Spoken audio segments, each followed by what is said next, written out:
computer.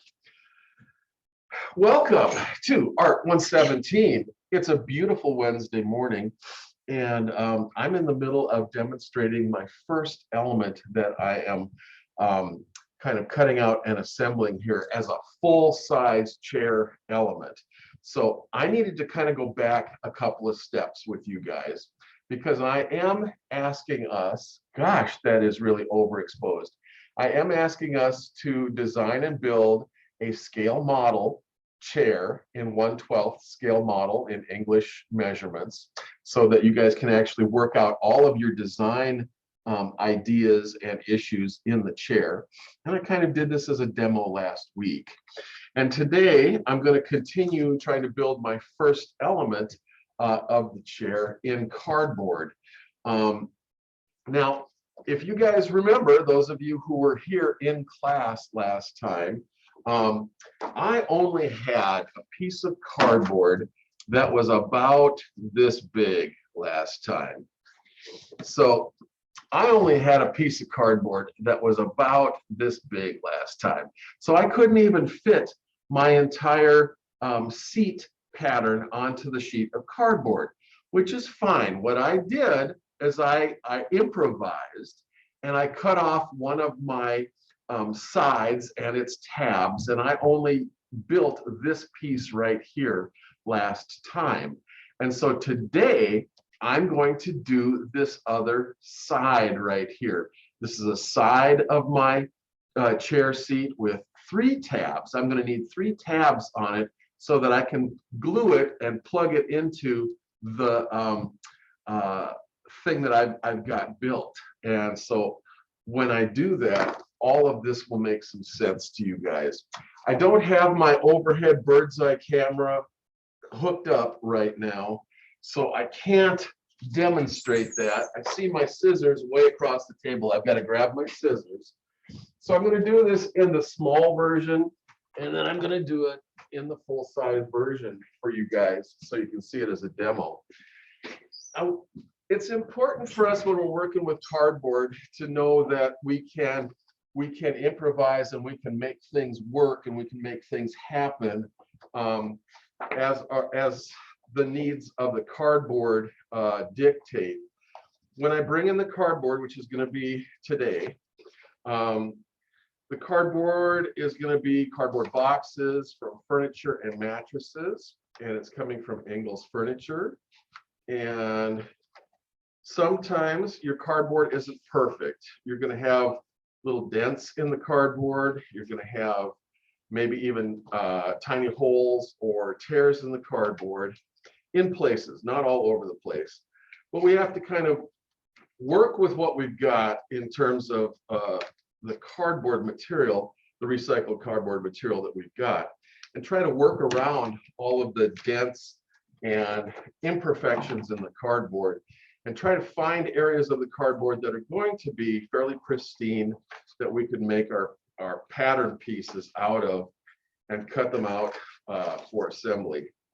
So what I'm going to do here is just kind of recapitulate what I've done so far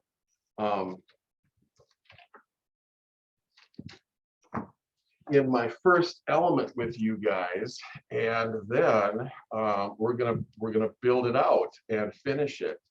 So I've demonstrated this a time or two. I've shown you guys making the scale model and cutting out the scale model pieces and bending and folding all of your folds and your tabs and everything to make it work. And this is no different. This is actually the piece that I did on Monday that is in my hot little hands right now.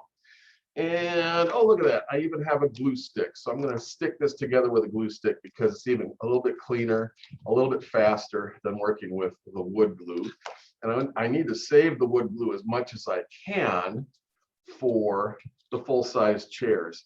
I went to the hardware stores and the home centers and to Walmart this morning, and I bought all kinds of wood glue and knives and tape measures and stuff.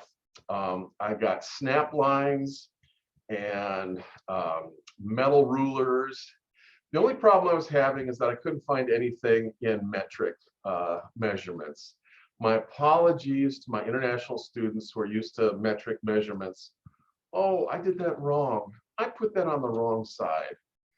Oh, silly me. Okay, I put one tab on the bottom of my side, and it's supposed to be on the top of my side. So what I've got here, oh my gosh, can we even see that on this camera? This is what I was able to build last time. It was a three-sided seat that was going to be the beginning, the core of my chair.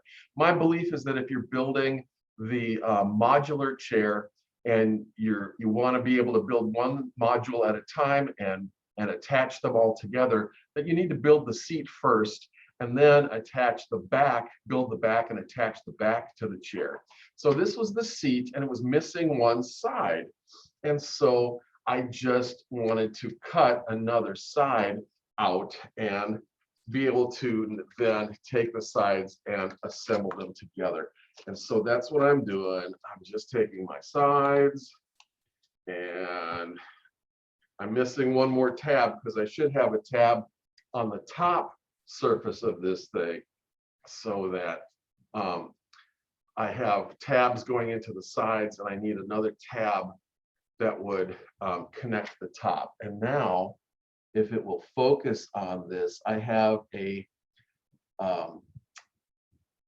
my seat element all put together, even though I had to build it out of two separate pieces of cardboard and improvise and use extra tabs, extra glue tabs to put that together.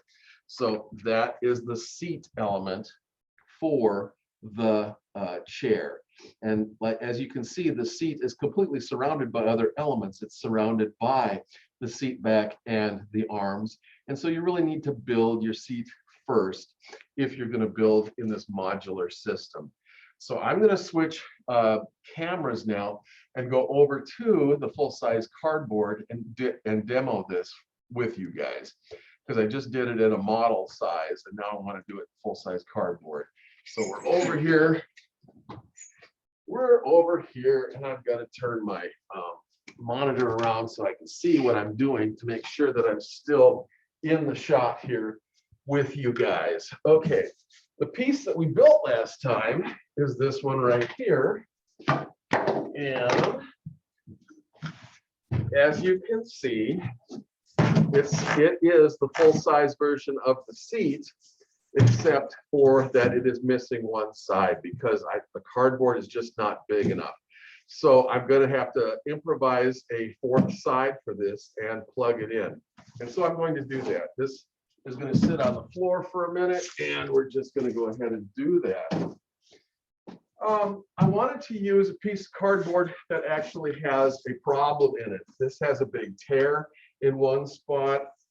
I don't know if they're showing up on camera or not, but there's also a series of little tears here where a whole bunch of steel staples were used in the assembly of this chair. I mean, of the original cardboard box. So I'm going to have to try to work around those imperfections when I'm laying out my chair and see if I can make this work.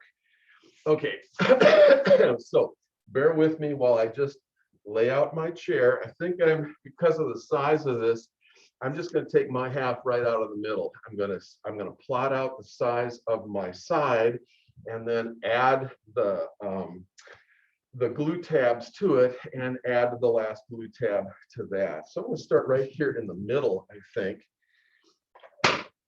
Oh, you know what? These things are slippery.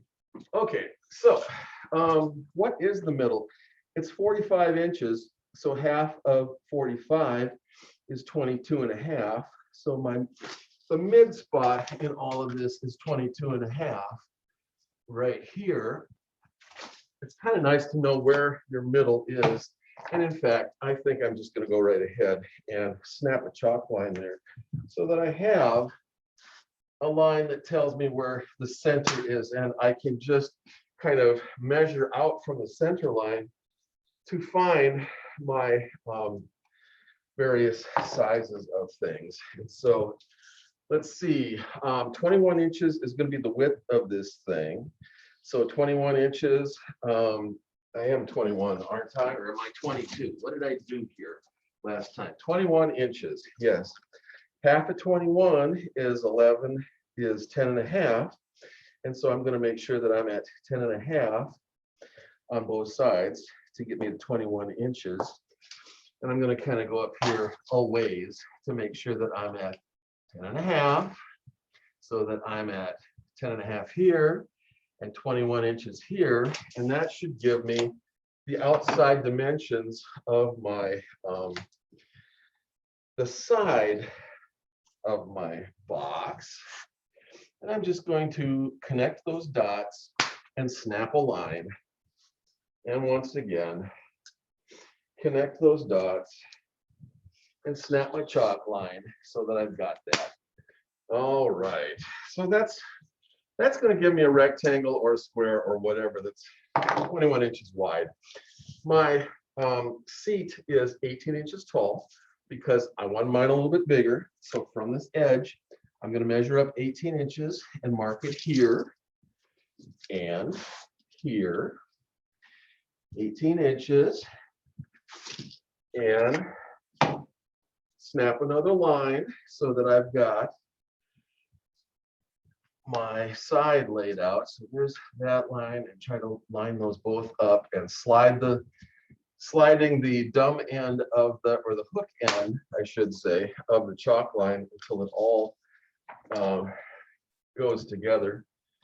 Okay, so what I'm going to do here now is make some adjustments. And last time when you guys saw me make some adjustments, I actually measured in 2 inches for my angled sides. And so I'm going to measure in 2 inches here and 2 inches here, and then draw my angled side in there.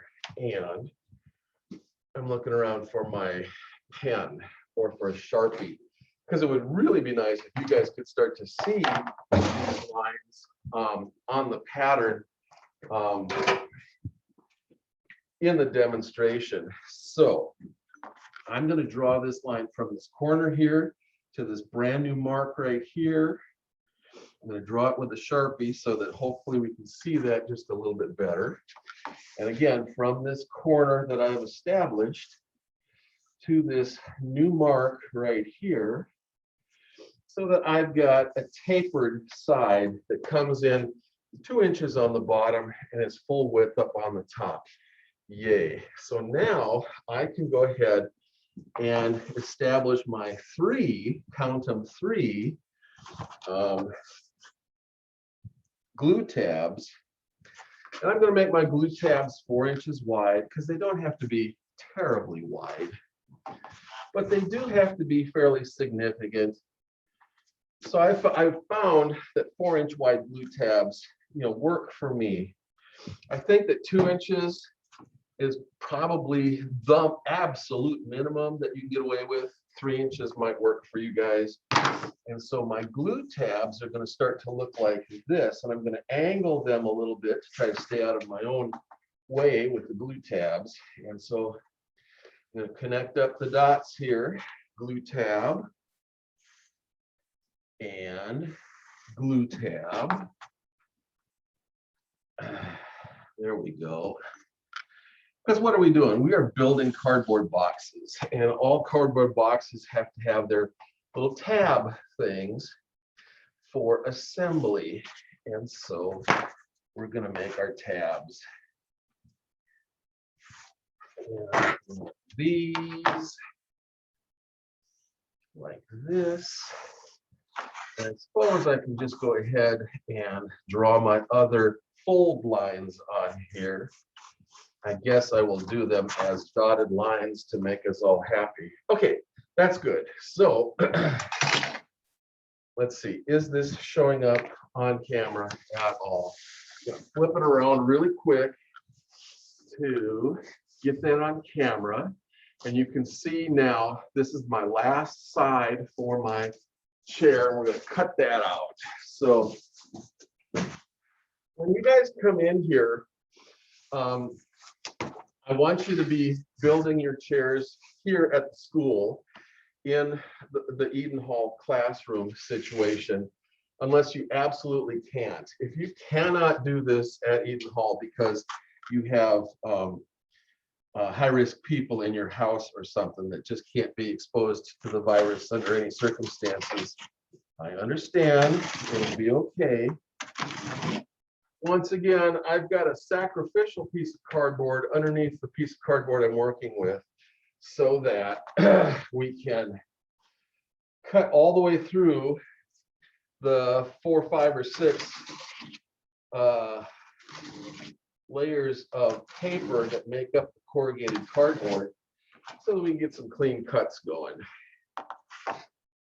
And so I'm just cutting out around the outside edges. Come here, you, stay put. Trying to keep my fingertips out of the way of the cutting so that I don't cut my fingertips off. It's very important for me as a teacher to make sure that you guys don't cut your fingers off using a craft knife. And so I want you to be careful and go slow, exercise caution. Don't cut your fingers off. Because if I have to take you to the hospital, then there's going to be like reports that have to be written, and people are going to ask questions, and it's just super inconvenient.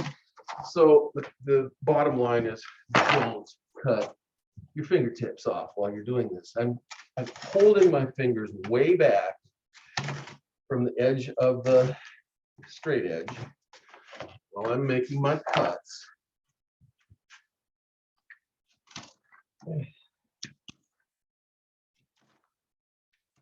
I've got a whole bunch of tables available here to work on.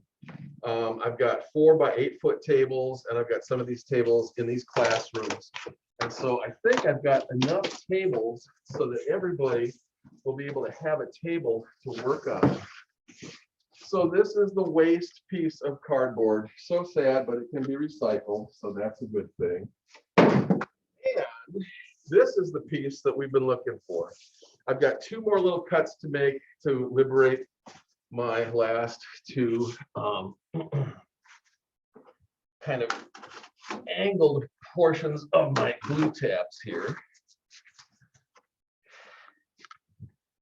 And when I get done with this, it's almost time to change blades on the knife. The blades do get dull when you're working with this stuff, and so we will have to change blades. So this is the cutout piece then that's going to be the front, actually the back, I think, of my chair seat. So I'm going to take the dumb end of the knife. I'm going to retract my blade. If the blade is retractable, I'm going to retract it. I have this really wonderful curved portion of the knife here that I was using before to kind of slowly stretch and compress the paper where I want to fold my glue tab. And so if I'm really smart, I might even do that on both sides. Trying to figure out where that works the best. Okay. So then when we want to fold something, I'm going to take my fingers and splay them out so that my fingers are along a really long surface area. I'm going to pull with my thumbs and try to break that, fold the cardboard on its line and give it a nice fold. Because this is an angled cut right here, I am not going parallel with all of the corrugations of the cardboard. I'm kind of crossing across several corrugations of the cardboard. So my fold might not be perfectly straight. It might have a little bit of a ripple to it, but in the fullness of time, it's going to be a nice fold that will do what I want it to do. So I'm just going to go ahead and crease and compress the paper on my other 2 let's see. Oh, this goes this way, doesn't it? Okay, James. These spatial relationships sometimes get confusing. When you flip things upside down and you don't have a line to go by. So my fingers are all splayed out here along the line, and I'm going to pull up and bend that cardboard into shape. I've got one more to do. And now I'm going across the grain. I can feel all of the little grains of the corrugation collapsing underneath my my rounded thing here. So again, I've got my fingers splayed along the line here. It spreads out the forces so that when I want to pull with my thumbs, I can, boy, that does not want to go. Let's just try to compress the other side.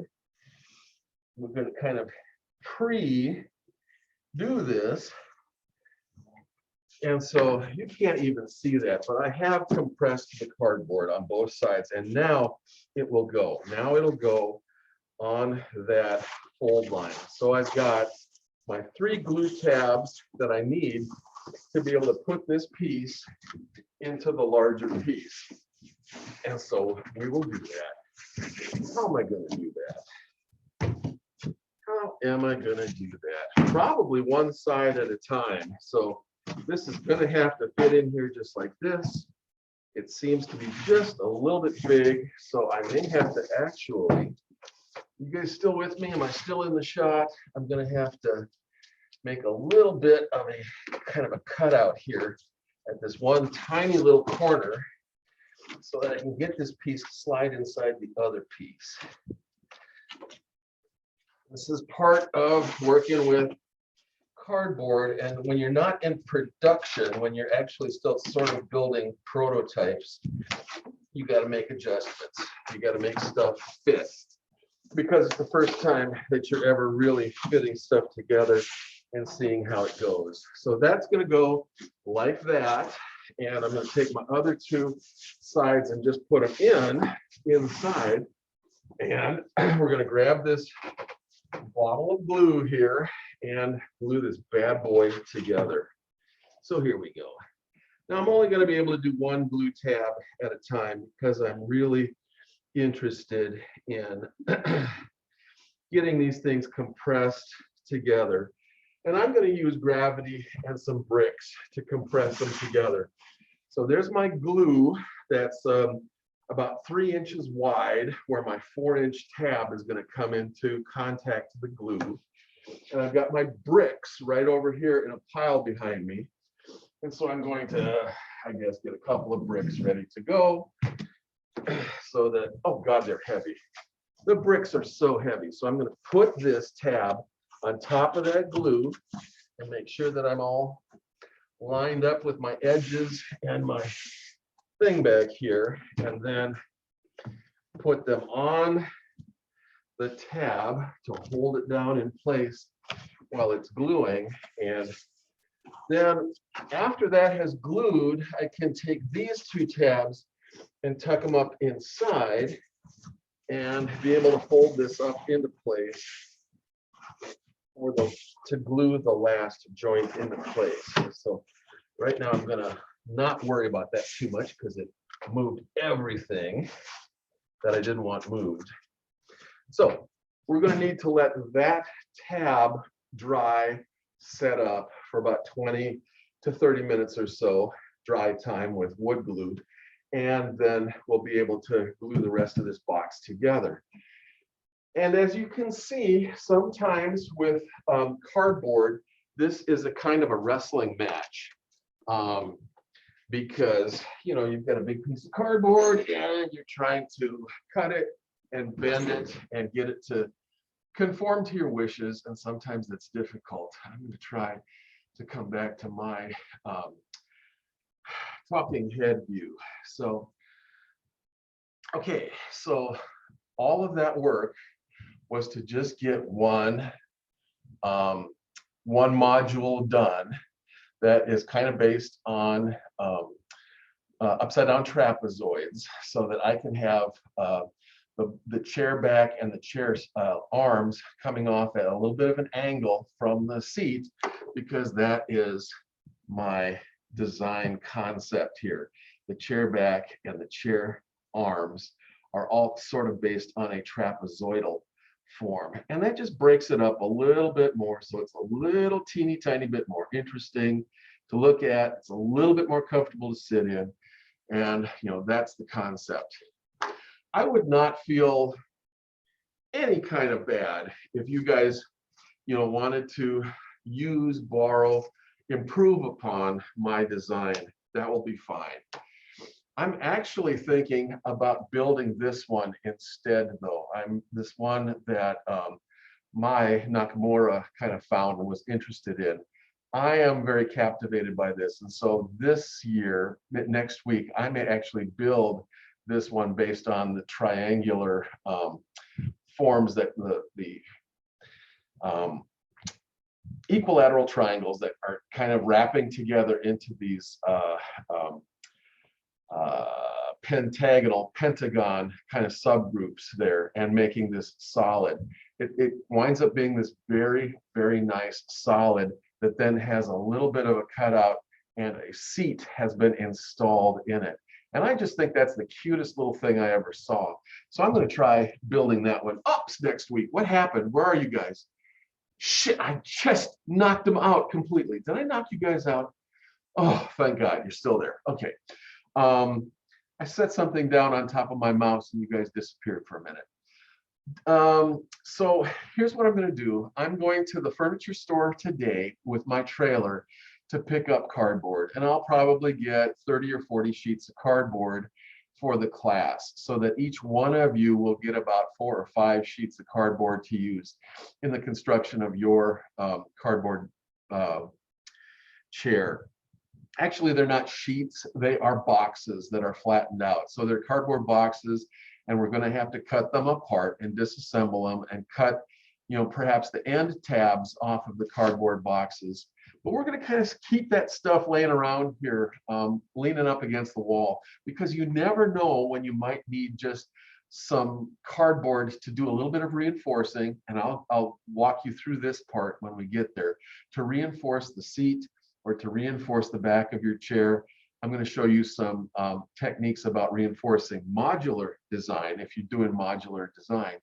If you guys are doing the tab and slot design, the slot and tab design, that's a really interesting concept. The design teachers, the design classes that like that, they want us to be able to build a chair that uses no glue whatsoever. And if you are all about the Rhode Island School of Design or some of the other Perkins, I can't think of the name now, some of the major famous design schools on the East Coast that really like to torture their design students. They like to make this assignment and have you make something that uses cardboard technology and that uses no glue in the assembly and disassembly of the things. Again, so that if you're riding public transportation, the bus or the subway across town, you can bring your pieces all stacked up underneath your arm and then assemble your piece when you get to the design school. And that's a beautiful concept. It's a beautiful idea. And it uses no glue whatsoever. They're just mostly, I've found them to not be the most attractive designs in the world. I found that it is incredibly difficult to lay these things out with a certain sense of precision, so that all of your tabs and all of your slots line up with each other. And so there's a lot of extra trimming and cutting and fussing around trying to make that work. But if you really, really, really want to do the tab and slot design, you are sure welcome to give that a shot. I see that the 3D isometric drawings are 3/4 done. Most of you have gotten that piece done, and that's really good. I want to encourage everybody else finish your isometric drawing, your three-dimensional drawing, so that you have a good concept of a three-dimensional chair, a chair in 3 dimensions that you've actually also measured. And of course, I still have tape measures in the lobby here, and you're welcome to come over. The doors are open all day long so that you can actually find a couple of lounge chairs in the lobby of Eden Hall and measure those chairs to transfer those measurements onto your own drawing. If you need any help with any of your drawings whatsoever, don't hesitate to ask. I'm happy to do it. Email me, visit me during my office hour, noon every day. Please let me know ahead of time if you're coming, because I want to make sure that I'm here so that I don't miss you. But I am happy to sit with you and correct or fix your drawing if it's a little bit out of whack, or help you get started, help you actually get a drawing started. If you have never taken a drawing class, if you've not done a lot of drawing in high school, you're probably feeling like you're way out of your league with something like a measured three-dimensional drawing of something. And so I'm really very willing to help you guys get that piece done. I'm going to be hauling cardboard today, and on Friday, I think we're going to be working as a class to haul cardboard into this building and set up your workstations. I'm going to set up workstations in 3 or 4 different areas and classrooms inside of here. And I think I'm even going to set up the one workstation outside my west door on the table where we've been communicating back and forth by me putting materials out there and you coming to pick up the materials. We're going to turn that into one of our workstations. So some lucky person is actually going to be able to work outside on the west side of the building. It's actually got a really nice roof overhang to protect it from the elements of the weather. And all I'm going to ask you to do if you use that particular table is to bring your stuff in every afternoon or evening so that it doesn't stay out overnight and the homeless people steal it, or it gets wet or whatever from the evening dew. So there's that one there, but I think we're going to have enough places so that we got at least 8 or 10 workstations, workspaces within Eden Hall so that everybody gets a table to work on and everybody gets a set of tools, a lovely set of tools to work with. And the only thing that I got to say is that my apologies to the international students, because when it came to tape measures, the only tape measures that I could find were in imperial measurement in inches. And so all I've got for tape measures are English, imperial measurement. I don't have any metric tape measures. I do have one metric yardstick. I have 1 meter stick here that has centimeters on it. Otherwise, I have yardsticks again that are in English measurements rather than metric measurements. So we'll have to make some adjustments accordingly. That's a lot of talking, and that was 35 minutes. So what do you guys say? Do you have any questions for me? Has anybody been able to actually, kind of build your chair out as a scale model that you might want to be able to share with the class or anything like that? Any questions or comments from any of you guys? If you have a question or a comment. Oh, here comes Daniela. Sorry, outside of the project, are we still available to go to your classroom for the Invent Oregon thing? Yeah, you can use the classroom for the Invent Oregon thing. When's the next time you need that? Well, it's every Wednesday at 10 a.m. Oh, Wednesday at 10. Okay, yes, please come right on over and you can do that. That'll be fine. Okay. In fact, Thank you. Come on over 10 or 15 minutes early so that I can shut this thing off and you can log on to be able to get on there. That'd be great. Thank you. Thank you. Okay, I've got an old mask on today, so this almost looks like, I don't know, if I'm a professional wrestler or something and I'm the bad guy, I would probably wear this kind of a mask. But it's a very effective mask. You can see that my glasses are not fogging up. You can see that I've got plenty of holes in the front of the mask and I'm breathing through my filter. So I'm super happy with this mask, even if it looks a little bit funny. I wanted, since we're talking about masks, I just wanted to, I wanted to say something.